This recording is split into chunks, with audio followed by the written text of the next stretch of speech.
जो बाल की खाल निकाल दे उसे ही खाकी कहते हैं। नमस्कार, मैं हूं केतन बारिया, आप देख रहे हैं हम तो पूछेंगे।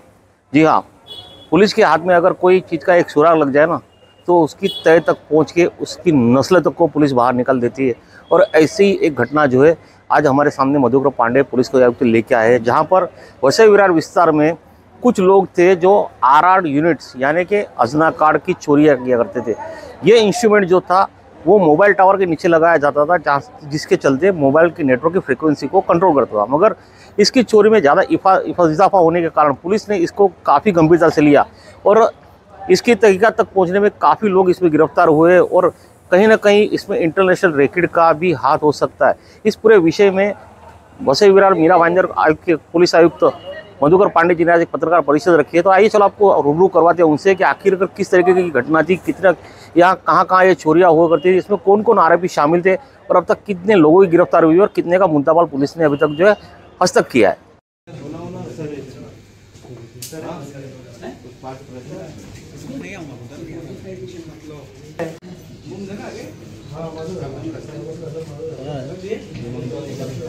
फिर हमारी टीम गई और वहां पे इन लोगों ने जैद अनवर मलिक, जैद आरिफ मलिक,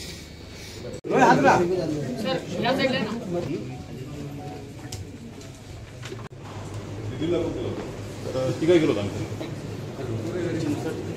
अरे ठीक है ना, चलो ना, क्या टेंशन है, आना चाहिए, चेहरा दिखना चाहिए ना, अच्छा काम किया तो। आपल्याकडे मोबाईलचे जे टावर असतात, विशेषकर आपल्या देशामध्ये इंडस टावर्स नावाची कंपनी आहे, ते टावर्स ज्यांचे टावर्स इन्स्टॉल करतात, तिथे 5G नेटवर्कच्या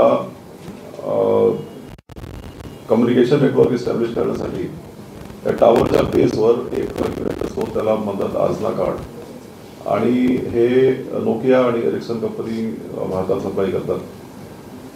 याला आपण रेडिओ रिसिव्हर युनिट RRU असा म्हणतो. हा जो आहे तो नेटवर्क 5G नेटवर्क इस्टॅब्लिश ठेवण्यासाठी क्रिटिकल असतो. याची चोरी होण्याचे काही प्रकार सुरू झाले होते आणि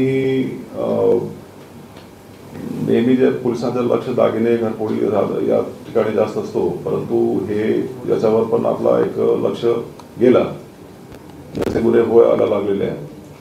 तर एका गुन्ह्यामध्ये आम्हाला एक CCTV अनालिसिस केल्यानंतर आचवडेचा एक गुन्हा आम्ही उघडकीस आणला. तो गुन्हा जेव्हा उघडकीस झाला तेव्हा आम्ही तिथे शुभम विनायक यादव आणि शैलेश यादव, तो शुभम अकोल्याला राहतो आणि शैलेश यादव अंधेरीला राहतो, या दोघांना अटक केली. यांनी असं कबुली दिली की त्यांना एक कपूरचंद गुप्ता नावाचा एक गृहस्थ आहे, तो पूर्वी इंडस टावर्स मध्येच काम करत होता, त्यांनी या गुन्ह्याची त्याला टीप दिली होती, तर त्याला आपण ताब्यात घेतलं. नंतर या दोघांना आपण विचारपूस केली की तुम्ही पुढे याचं काय करतात, तर त्यांनी एक स्क्रॅपचा धंदा करणारा माणूस आहे, त्याचं नाव आहे बन्सीलाल जैन. बन्सीलाल जैनचं नाव आपल्याला दिलं. बन्सीलाल जैनला आपण ताब्यात घेतल्यानंतर त्याच्याकडून आपण काही 7-8 युनिट रिकवर केली आणि नंतर त्याच्या सांगण्यावरून एक तिथे कुरिअरवाला आहे, त्या कुरिअरवरून ते हे माल दिल्लीला डिस्पॅच करायचे. दिल्ली येथे एक गोडाऊन आहे, तो गोडाऊन एक मलिक बंधू आहे ते चालवतात, त्याचं नाव आहे जैद अनवर मलिक आणि जुनैद मलिक, आणि त्याचा मालक आहे त्याचं नाव आहे जाकीर मलिक. तिथे आमची धाड टाकली गेली आणि तिथून पण 7-8 असे युनिट्स आपण रिकवर केले.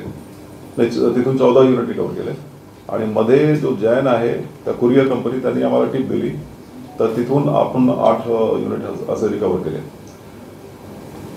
इथून दिल्लीला हा माल गेल्यानंतर तिकडून त्या पुढे त्याचं काय व्हायचं याबाबत आपला तपास सुरू आहे. त्यात याला काहीतरी रिसेट करून पुढे ब्लॅक मार्केटमध्ये विकत होते का हे बघावं लागेल.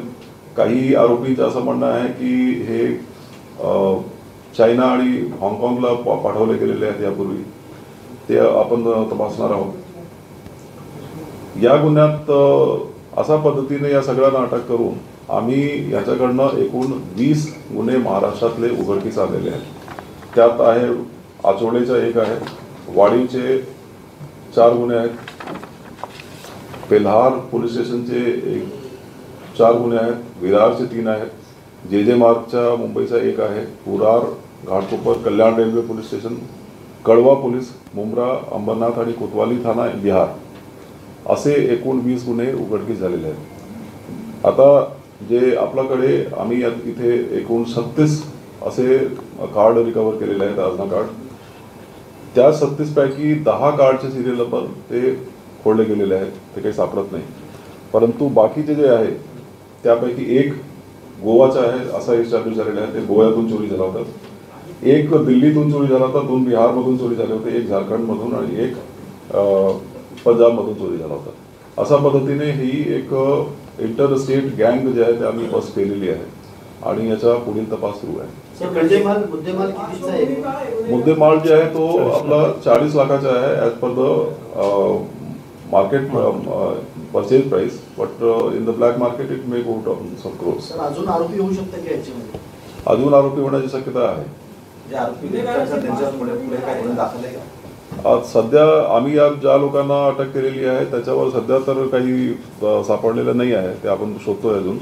परंतु याचा जो एक लीडर आहे जावेद नावाचा, तो अशा पद्धतीच्या रॅकेट चालवण्यासाठी पूर्वी एकदा त्याच्यावर कारवाई झाली होती किंवा तो त्याला आरोपी केला गेला होता. सर, यांचा मोटिव्ह काय होता? त्यानंतर ज्या पद्धतीने महाराष्ट्रात 20 गुन्हे उघडकीस आलेले आहेत, बिहार, पश्चिम बंगाल, झारखंड या ठिकाणी देखील काही गुन्हे दाखल आहेत का? काय माहिती समोर आली का? तर हे जे आहेत आता आम्ही जे एअरटेल कंपनी आहे त्यांना संपर्क केला आणि बाकीचे कंपन्या ज्या आहेत त्यांना संपर्क केला, तर त्यांचं असं म्हणणं होतं की हे यात त्यांनी आयडेंटिफाय केलेलं आहे की यापैकी एक गोव्यावरून चोरी झालेली आहे, एक दिल्लीवरून. तिथे जे FIR वगैरे जे काय आहे ते आपण आता त्या राज्यांना संपर्क करणार आहोत.